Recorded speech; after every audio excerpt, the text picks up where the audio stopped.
समेट लिया है, हिंदी का महत्व, हिंदी क्यों हमें प्रिय है।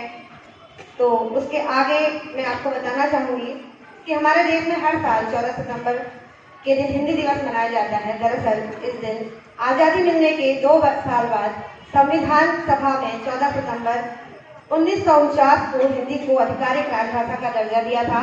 इसी दिन, इसी की याद में वर्ष 1953 से हर साल इस दिन को हिंदी दिवस के रूप में मनाया जाता है।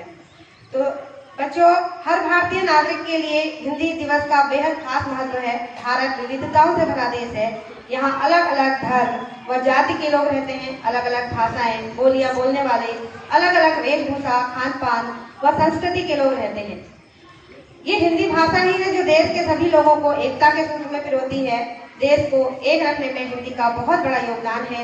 साथियों, बच्चों, हमारे देश की महान हस्तियां भी हिंदी को प्रोत्साहित करने के लिए पुरजोर समर्थन देती हैं। राष्ट्रपिता महात्मा गांधी ने हिंदी को जनमानस की भाषा कहा था। डॉक्टर राजेंद्र प्रसाद ने कहा था कि जिस देश को अपनी भाषा और साहित्य का गौरव का अनुभव, भाषा के ज्ञान के बिना मन की पीड़ा को दूर करना भी मुश्किल है।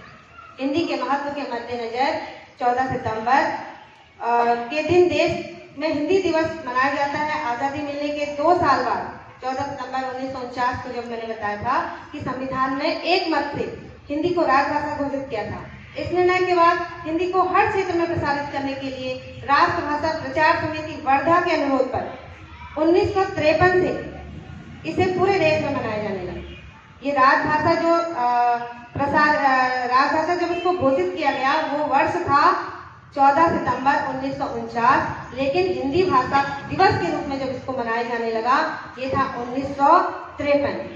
ठीक है, तो कई बार कॉम्पिटिटिव एग्जामों में भी ये क्वेश्चन आता है, तो गलत इसीलिए हो जाता है। हम लोग या कई लोग ये कर देते हैं कि हिंदी दिवस कब मनाया जाता है या कब से शुरू हुआ है, तो इसको 1949 से मनाया जाता है, ये हम लोग करके आ जाते हैं। उस दिन ये प्रसारित हुआ था, पारित हुआ था और इसको दिवस के रूप में मनाया जाने लगा 1953 से। ठीक है, तो तब से हर